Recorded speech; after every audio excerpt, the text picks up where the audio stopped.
Hey there, welcome back to the channel. In this video interview, I'm going to be sitting down with my friend Ben. We just recently connected in an expat group here in Koh Samui, grabbed coffee, had a great conversation, and I decided why not interview him on the YouTube channel because he has a really interesting story. Just recently quit his lucrative job at Amazon, which is, if you don't know already, one of the most sought after companies in the world to work for, and decided to uproot his life in downtown San Francisco, which is having a cost of living crisis. Prices are skyrocketing, rent is incredibly expensive. He left everything behind, packed everything into a duffel bag, and moved abroad over here to Thailand, specifically using Koh Samui as a home base for now, but is planning on traveling a little bit more this year as well. So, really interesting interview. Please enjoy, subscribe to the channel, and stay tuned for video updates from Thailand, Vietnam, and Philippines. Why did you decide to quit your lucrative job at Amazon? Obviously, you were getting a nice salary, paycheck every month. I mean, I love my team and I work with phenomenal people, but and I joined right when they were acquired by Amazon, so they still had the startup vibe, which is what I liked.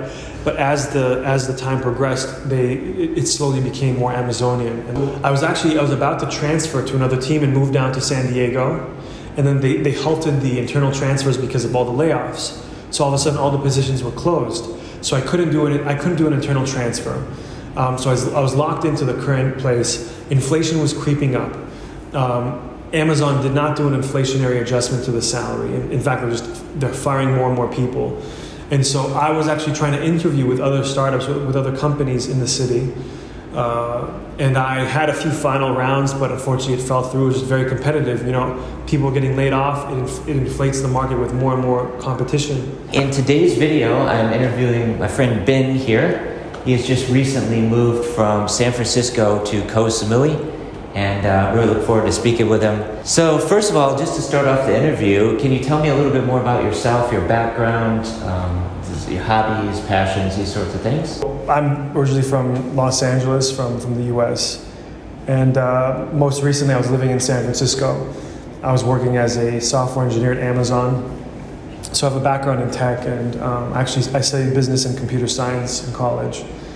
I love traveling, I love food and tasting phenomenal food at different restaurants. That's also why I came to Thailand, by the way. I love the cuisine.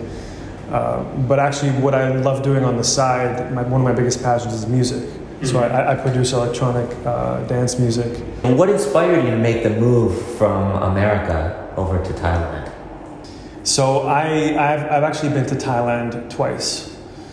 And one time I interned here. I actually interned in Bangkok, and while interning I got a chance to travel and visit a few places, including Koh Samui. Mm-hmm. Actually. Awesome. And this was quite a few years ago. This was pre-pandemic. So, but I remember my experience here very fondly. I remember that it was like a special experience, kind of because Koh Samui is like a small island and it's not bustling with people like Bangkok. And I also knew that Thailand is affordable. On the backdrop of this current economic landscape, the U.S. is crazy expensive, and so and we'll go into this in just a bit, but when I left my job, I was trying to think where could I spend some time, and what exotic location or relatively affordable place could I be. And obviously you have Southeast Asia, you have Vietnam, Thailand, all these different places, or you have also South America. Mm-hmm. Buenos Aires, I heard, is incredibly cheap. Peru is amazing. Ecuador, I've been all through South America as well. Yeah, so I haven't been. It's great. I wanted to do that, but I don't know how long I'm embarking on this journey for, at least not yet. So I said, I've been to Thailand before. It could be a good segue from the corporate world back into this less structured kind of lifestyle. So I said, let me start off here. And actually, originally, I went to Chiang Mai, actually. Uh-huh. So obviously, I do tech and I work in tech. Popular spot for digital nomads, obviously a lot of co-working spaces there. Exactly. Fun things to do, delicious food, cheap. Exactly. So I went to Chiang Mai and said, okay, I'm working out of here.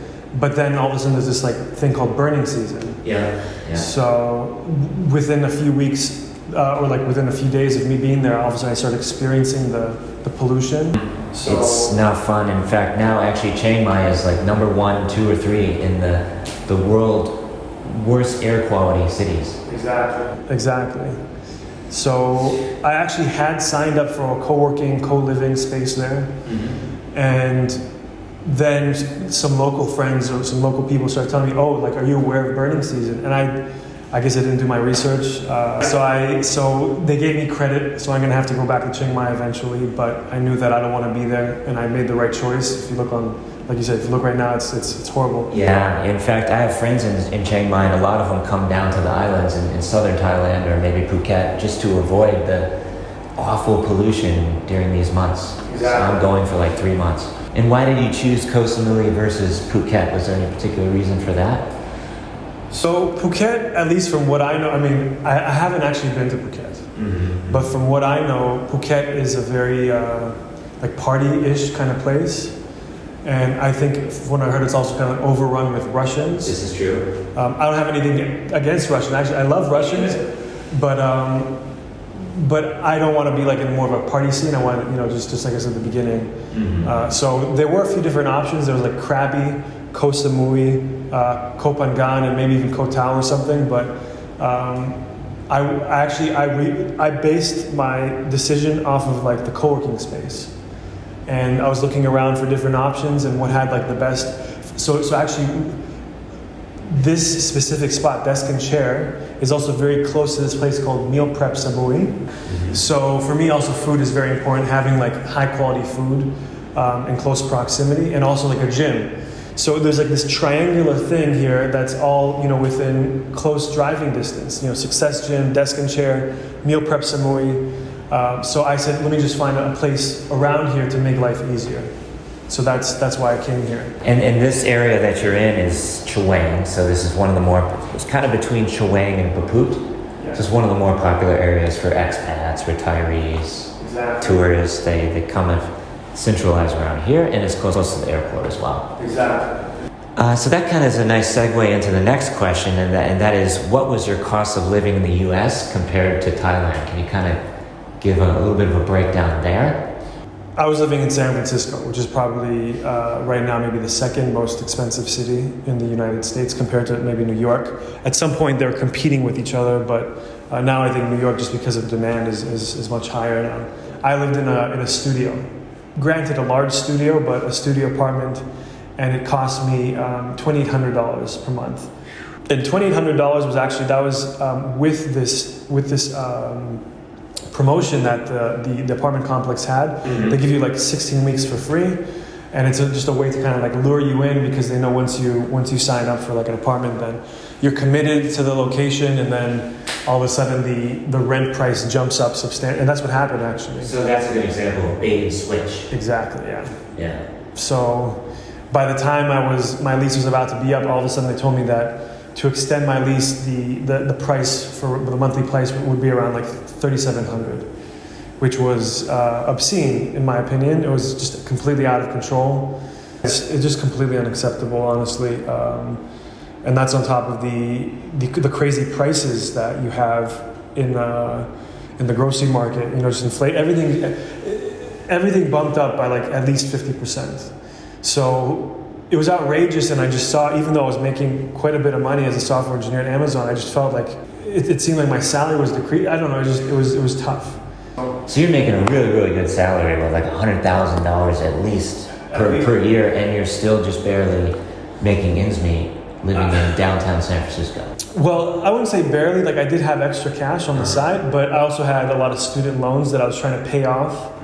So I had a lot of Pell Grants, and actually I was waiting for Biden. One of the things that Biden said that he's going to there's going to be like student loan forgiveness up to like $20,000. And I qualified. And I qualified for the full $20,000. So I was excited for that. I was waiting for that, but I didn't really know if that's going to happen or not. So any amount of cash that I had, I wanted to save on the side, because I wanted to pay that off. That whole forgiveness thing fell through, and then a lot of the money that I had saved up through the job, I had to pour on the loan payments. How long have you been in Samui now? I've been about a month now. 1 month. I've been about a month in Samui, maybe about 2 months in Bangkok. In Thailand. First I was in Bangkok, Chiang Mai, and then I found myself in Samui. Okay, so you've bounced around a little bit in Thailand, and then you just chose Koh Samui as a home base. I think it's a good decision. I've also traveled around Thailand a lot. I've been on some motorbike tours, seen a lot of the country, and then I just kept coming back to Samui. Ticks all the boxes for me personally. It does. And you're in Lamai, right? So I think Lamai is, if I didn't do Chaweng, I wish I would have been maybe in Lamai. I went through Airbnb. By the way, if you're going to Thailand, do not pay, don't find a living scenario or situation through Airbnb. They're going to upcharge you. There's all these hidden fees. Do not do it. Airbnb is just not the way to go. I should have gone through these Facebook groups and found like local places, like local owners that offer their places for substantially more cheaper than that. I put a deposit for like 5,000 baht, and all of a sudden at the end of the stay, they're deducting all these fees like depreciation, which is that should be included in the cost, or like additional cleaning fees when Airbnb already charges me for a cleaning fee. But I ended up paying about $700 in total for 40 days. I think you can find much better deals through Facebook groups. And that's where I found my place actually. It's a 1-bedroom, 1-bath house in Lamai, about 3 minutes from town, and it was about 9,000 baht per month. This was during COVID. So that's less than $300 a month, and now they've raised the rent, but not significantly. Now it's like $450 or something like that. No, tough to beat. That's tough to beat. It's funny enough, that's in San Francisco. Like that's how much you pay for just a parking spot in my building. God, outrageous. To your other question, why do I think the quality of life is getting so bad in the U.S.? There's a lot to unpack there, and I don't know how deep we can get into it, but I think the obviously like the American dream, which has been sold throughout media and throughout all these different mechanisms that people have just, it's implanted in their brain that you can go to the U.S. and you can make it. And I'm not saying you can't, you still can, but it is incredibly hard, incredibly competitive, and there's just. It feels like you are in like some kind of tank and the water just keeps on rising and you're fighting to breathe. And that's just in terms of the cost of living, the difficulty around making income, proper income. Even if you have a really good job working at Amazon, you're still just barely staying afloat, trying to keep your head above water to pay the rent, and then the groceries and transportation, all these costs, taxes, they just keep adding up. Exactly. And there's also this like lifestyle creep. So once you make, obviously you try to avoid it, and some people are successful in that, right? So I moved into a studio apartment because I'd lived with a bunch of roommates in the past, but it's kind of like a wild card. Sometimes you live with people and you have no idea what they're, it doesn't work out. They can be crazy and like, so I said, I'm making this salary. Let me give myself a chance to actually live alone and have like proper nights of sleep and not deal with a messy kitchen, a messy refrigerator, just for like a small period of time. The quality of life is decreasing because just the power of the U.S. dollar is just not it's not worth as much anymore. And inflation, of course, is just adding to the problem. Exactly. It seems like there's a serious homelessness issue, especially in a place like San Francisco. Most of the major cities, in fact. Yeah. And that was actually one of the main reasons why I decided to leave Austin, because I just saw homeless people everywhere, and I was paying an arm and a leg for rent, and I'm like, do I want to end up like one of these homeless people? I get kicked out of my house, I'm on the street. Yeah. I'm like, this is not the right path for me, so I decided to take off. And I think I made the right decision. Yeah. No regrets. So yeah, the same thing. I was downtown San Francisco in this place called Soma. Been there. And to commute to the office, you have to go through Market Street. And if anyone's familiar with San Francisco and familiar with Market Street, it's the main street in downtown San Francisco. It's ridden with homelessness. It's like all of a sudden you see like thousands of homeless people kind of gathering and bartering on the streets and like doing drugs. You see people shooting up fentanyl everywhere. It's like a zombie apocalypse. Literally, it is. That's crazy. That's just, it's not the right environment for someone that wants to succeed in life. Yeah. To be surrounded by this all the time and you're depressed. Even dangerous walking around at night. You could get robbed, shot, who knows what. Like, I visited San Francisco, this was maybe 6 or 7 years ago, and I put my bike on the back of my car. I took my bike with me, and I ended up going to like a startup hackathon, which was in the Tenderloin, which is like one of the most dangerous areas in all of San Francisco. And I rode my bike, and I made the mistake of locking it up with a very large chain, like very difficult to cut through. And my bike got stolen anyway because it was like, it just stuck out like a sore thumb. It was a very nice bike. Stole my bike. They also broke into my car and stole my guitar out of my trunk. No shit. Tried to steal my car as well. This was 6 years ago. I'm sure it's way worse now. Yeah. And then that, ever since then, it left a bad taste in my mouth about San Francisco. I'm like, I don't want to live here. Yeah. Right? It's too dangerous.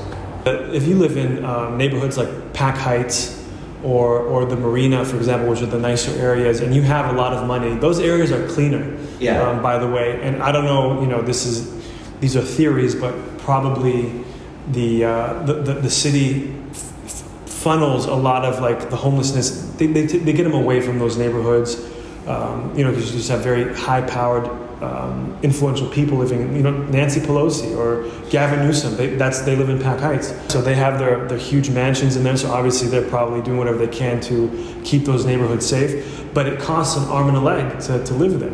And I would think that the corruption is very, very high in San Francisco too. Political corruption. Yeah, I mean, so I'll give you another example. Xi Jinping, the Chinese president. He came to San Francisco for some kind of thing, and Biden came to meet him. This was a few months ago, I think, like toward the end of 2023. A week before he arrived, they cleaned up downtown San Francisco like you've never seen it before. Really? They moved all the homelessness. It's like where'd they go? They just threw them into like some alley. I think it was close to Van Ness, which is another main street there. Jeez. And all of a sudden, Just to make it look like the streets are immaculate. Exactly. It's like if they want to make something happen, they can do it very quickly.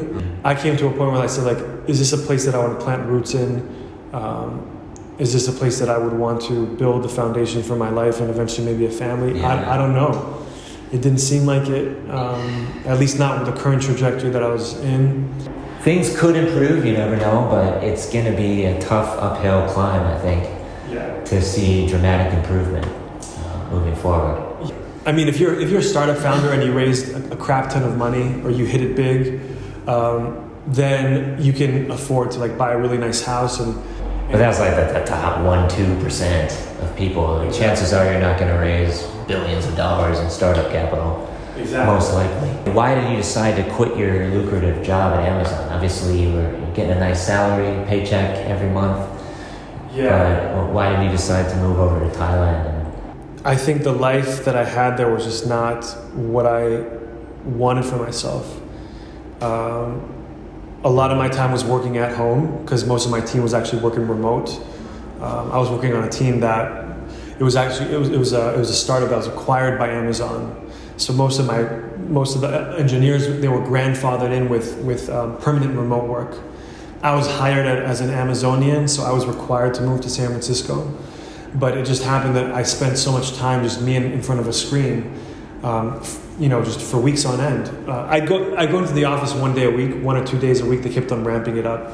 But even as I went into the office, I'd just be there and I'd be on Zoom calls. So what's the point of even being in the office? You can do that from home. Exactly. But then at home you're feeling isolated, I would think. Could have done better maybe about like my social life, but Amazon is not an easy place to work. Let's be real. Can only imagine. I've heard horror stories. Yeah. I mean, I love my team and I work with phenomenal people, but and I joined right when they were acquired by Amazon, so they still had the startup vibe, which is what I liked.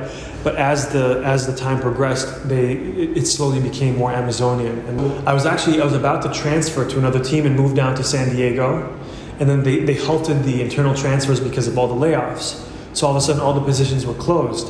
So I couldn't do it. I couldn't do an internal transfer. So I was locked into the current place. Inflation was creeping up. Amazon did not do an inflationary adjustment to the salary. In fact, they're firing more and more people. And so I was actually trying to interview with other startups, with other companies in the city. And I had a few final rounds, but unfortunately it fell through. It was just very competitive. You know, people getting laid off, it inflates the market with more and more competition. So it was so overwhelming, and I think like also like the just downtown San Francisco, it got to my mental health, and I said I can't do this. I need to take a break. So I said when my lease ends, I'm selling all my stuff, and I'm leaving to the most opposite type of location that I can. Good for you. Congratulations. Yeah, and I'm still recovering. I'm still like, that conditioning it's ingrained in me, so I'm working on it. I would think you could actually potentially get PTSD or some low level traumatic stress from even just living in the city and seeing all the crazy shit going on around you day in, day out. Oh yeah. I've just seen videos on YouTube and never actually experienced it for myself, and would prefer to keep it that way. It is really like that. It is really like that. What are some of your favorite things to do on the island? I love riding just on the motorbike and just driving through the island. That's one of the nicer things, especially toward the afternoon when it's not so hot. It's kind of like, you know, it's like if you're riding one of these main roads, all of a sudden, sometimes in different sections, you get these glimpses of the water. Yeah. And it's like, oh wow, you know, like these blue seas and like the coast is so nice here. And I'm a big foodie, so you know, on my Google Maps, I save all these different restaurants that I want to visit, and then if I'm not eating at Meal Prep Samui, then I'm probably going to check out these different places and trying different dishes, and I love that. I mean, food is just something that makes me extremely happy. I haven't partied so much, or I haven't gone out. I'm not a big drinker. That's good. I do have like a lot of attractions that I wanted to do, you know, more touristy stuff, but I was saving that for when my mom comes to visit me, and she's coming to visit me in a few days. We're going to do like a cooking day, so we're going to go to one of these organic farms, and we're going to learn how to cook these different Thai dishes. So I'm going to be doing all those touristy stuff, maybe also going to Koh Phangan finally. So yeah, I mean, I'm still slowly adjusting, but funny enough, I'm spending a lot of my time also here at Desk and Chair, working on a bunch of things, trying to figure out what is the next major source of income for me. So what are some of the things that you're working on now that you don't have a full-time job? It opens up more freedom. Yeah, so first of all, I'm really like deeply educating myself on digital marketing. I do have a background, and I do know a lot about it, but my income or my livelihood was never dependent on it. So now I'm scaling it up a few notches. Another thing that I have done in the past a few times semi-successfully is e-commerce. So e-commerce you can do from anywhere, and funny enough, like now that I'm close to suppliers, it does make sometimes communication easier, at least in terms of the time zone. So is there any particular platform you're using for e-commerce, like Shopify? Shopify, the biggest one, right? Yeah, Shopify is what I know best. It's the easiest to set up. But especially when it comes to e-commerce, the majority of the work comes down to the digital marketing and the content, or I do paid advertising.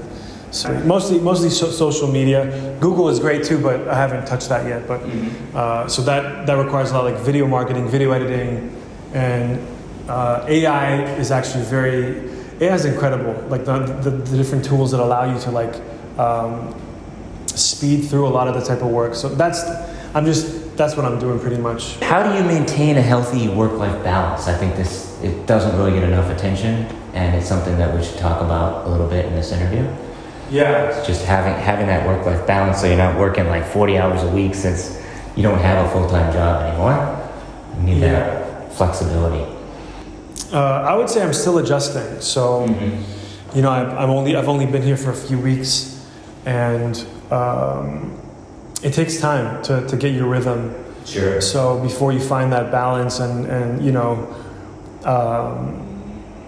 I don't really have like a strong foundation in the city. Obviously, I don't have a pre-existing social network. I don't have too many local friends yet. Funny enough, very easy to make friends here, than it was in San Francisco. People are happier.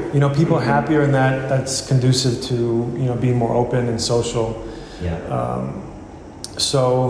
But finding that work-life balance, probably by the time I get any kind of balance, my visa is running out in a few weeks.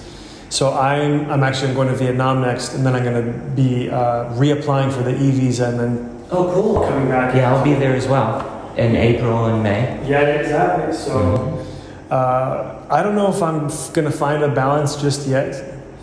I think I'm still getting used to this whole new thing. So TBD. I mean, there's a lot of growth, a lot of personal growth. Well, if you have an idea for a startup, you can get the Smart Visa. So we can talk a little bit more about that offline. Okay. And so how many hours now would you say you work per week? Is it just kind of fluctuating? It fluctuates. I mean, it does fluctuate. I do spend usually around like 8 hours at least here in the office. But it's interspersed with like hopping over to like over here, over there, just mixing up my day because it's easy. I also have a motorbike, which just makes transportation very exciting and accessible. The nice thing about being self-employed is you're your own boss. Yeah. So you don't have someone standing over you telling you what to do day in, day out. Exactly. You have that freedom, flexibility to set your own hours. So yeah, what are you doing now? Like self-employed, working remotely? Obviously you're learning the digital marketing skills, which is important. I'd like to shoot more content because I was kind of doing it. I do have a YouTube channel and I was shooting content mostly around music. But obviously I don't have my music gear and I don't have that setup anymore. I still have the gear, it's in storage. I came to Thailand, I came to this region just with a small duffel bag. So I didn't come with much. I came with my laptop. I think I would like to maybe start recording more video. I need to figure out that whole system because I think there's a lot of stories to tell. Sure. There's a lot of stories to tell, and what you're doing I think is phenomenal. It's fantastic. I'm sure people in the West are watching your videos and they're thinking like, gosh, I got to do what Mike's doing. I make a lot of walking tours around Samui, which you probably see him just showing around the island. Yeah, exactly. Quite popular. I mean, compare those walking tours to the walking tours in downtown San Francisco. It's like... That's like The Walking Dead. Exactly. So I think content creation is something that I would like to do. It's extremely potent. Absolutely. So that's one of the things I want to step into as well. That's one of the next things I want to do as well. This has been a great interview, and I really appreciate you taking the opportunity to have a sit-down chat with me. Absolutely. At the desk and chair. You want to just share a little bit more details about this co-working space where you're working from? This co-working space is actually owned, I think, by a couple from the UK. Very, very sweet people, and they have different options. Like you can either reserve a desk for one day, multiple days, or you get a discount for longer term reservations. I reserved like 1 month, and then I extended it for a second month. You have the option to reserve even like a desktop monitor, which makes it makes it a lot easier. Like you can be very productive. I bought like this external monitor and I'm carrying it with me. I wish if I knew I would just carry my laptop. They make it so easy. These places make it extremely convenient. The only thing I would say is that if you need to listen to video or you need to work, if you're on the phone, it's not as convenient. You have to be relatively silent. And that's when I think if you can find your own apartment that has its own space. Funny enough, in Koh Samui, the Facebook Marketplace here is incredible. Not only that, you can get monitors, you can get standing desks, you can get all kinds of stuff that other expats are passing off as they leave the island. So you can set up an incredible space in your own apartment. But if you don't have that option, a place like Desk and Chairs is phenomenal. They got conference rooms like this one that Mike and I are in right now, and every Friday they have a social event. They have beers on top, and people. Maybe I'll come to one of those maybe next Friday. This Friday. Yeah. Another thing, actually, this place is open 24/7. I come here also on the weekends, so it's usually on the weekends nobody's here, so I can work here. You can do whatever you need to do, and it's extremely convenient.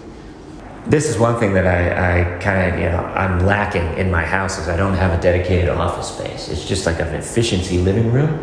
So I'll be working on my laptop while my girlfriend's on the couch watching TV, and I don't have like a private area where I can go and get focused work done. So this is one reason why it's really nice to have a dedicated co-working space where you can go and focus. But where can we find more information about you? I got a YouTube channel. It has been mostly focused on music, but I will be starting to add broader content, probably showcasing some of the stuff that I'm experiencing here in Thailand. So the YouTube channel, I also have an Instagram and TikTok, actually. All those. Links in the description below to check out Ben's YouTube channel, TikTok, Instagram, all that. And I'll be sharing more information. I'm going to be here for a few more weeks, and then I'm going to Vietnam, this place called Da Nang, which I'll also be there. I've already reserved my airfare. April 10th, I'm going to be leaving. Cool. You can get a 3-month multiple entry visa for Vietnam. It's about the same price as a 1-month extension here in Thailand, roughly. Yeah. So it makes a lot of sense. You can use that as a temporary home base. Do some travel around there. Vietnam's even cheaper than Thailand. It's even cheaper. I'm excited. Yeah, it's going to be good. Awesome. We'll connect there. Well, thanks so much for watching this episode. Please subscribe to the channel and catch you in the next one. Take care. Stay safe. Peace from Thailand. Signing off.